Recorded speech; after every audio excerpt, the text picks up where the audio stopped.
Chez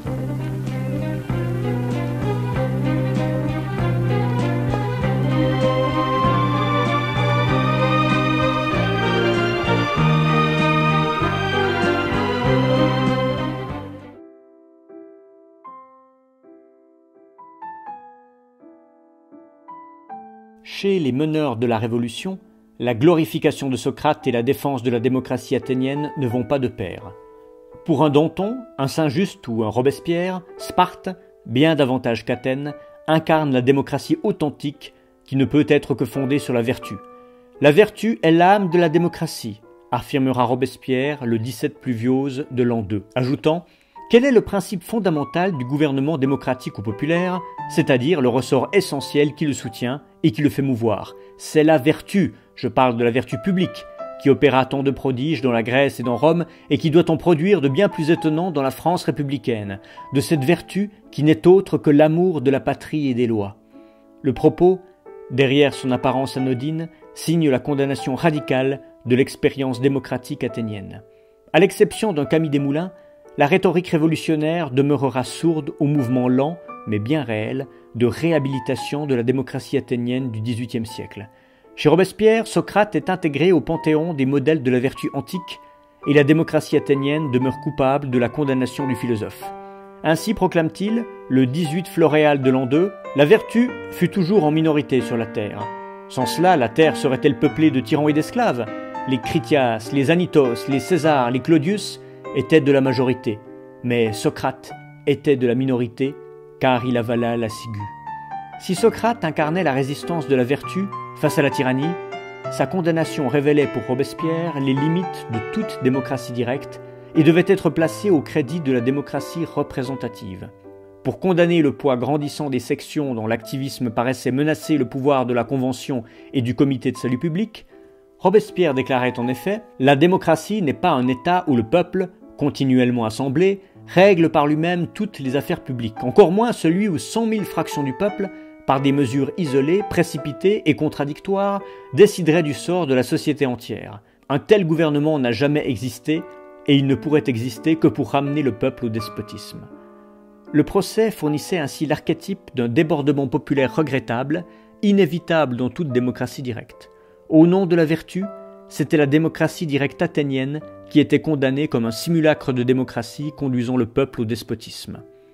D'une certaine façon, Robespierre pointait ce que Voltaire préférait ignorer.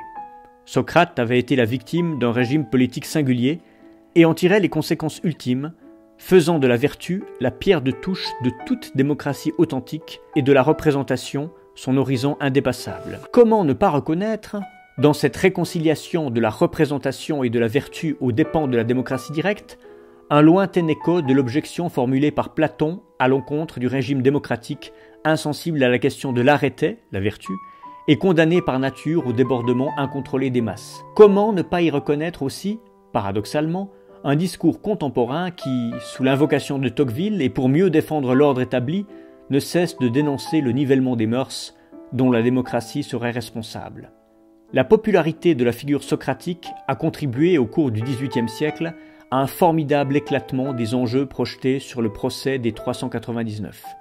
Panthéistes ou déistes tombés sous les coups du parti de l'infâme, rationalistes athées et victimes de la superstition, fanatiques heureusement condamnés par un régime démocratique menacé, chrétiens avant la lettre, martyrs du paganisme, vertueux patriotes conduits à la mort par l'alliance des aristocrates et du clergé, philosophes courageux frappés par un régime liberticide, Socrate emprunta tous ces masques au cours du XVIIIe siècle. Un fil continu traverse pourtant l'ensemble du siècle, celui de la lente réhabilitation de la démocratie athénienne.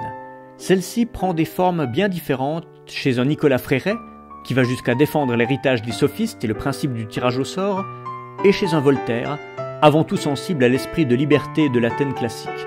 Ce qui est en jeu à travers les différentes lectures du procès n'est alors rien de moins que la conception même de la notion éminemment plastique de démocratie. Sur ce point, il est frappant que les acteurs de la Révolution française, tout en célébrant la mémoire socratique, aient été singulièrement réticents à y associer la défense de la démocratie directe athénienne.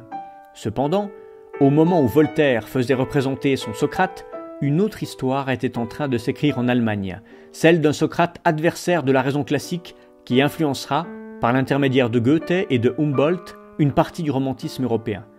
S'appuyant sur les ouvrages de Charpentier et de Cooper, bien davantage que sur Platon ou Xénophon, Aumann publia en effet ses propres mémorables, Socratische Denkwürdigkeiten, dans une langue extraordinairement elliptique qui prétendait reprendre les formes mêmes de l'ironie socratique. Aumann faisait du daimonion l'inspiration mystique d'un génie prophétique en tout point comparable au Christ. Socrate, notre ancêtre et notre contemporain, avait connu le sort tragique réservé à tout être d'exception. Mais la démarche induisait encore autre chose de plus subversif. En célébrant l'ignorance socratique, Aumann dénonçait la confiance que les philosophes des Lumières plaçaient dans la raison. Dans le récit du procès de Socrate, celle-ci changeait de position, abandonnant son statut de victime pour comparaître sur le banc des accusés, insensible qu'elle avait été à l'homme de génie.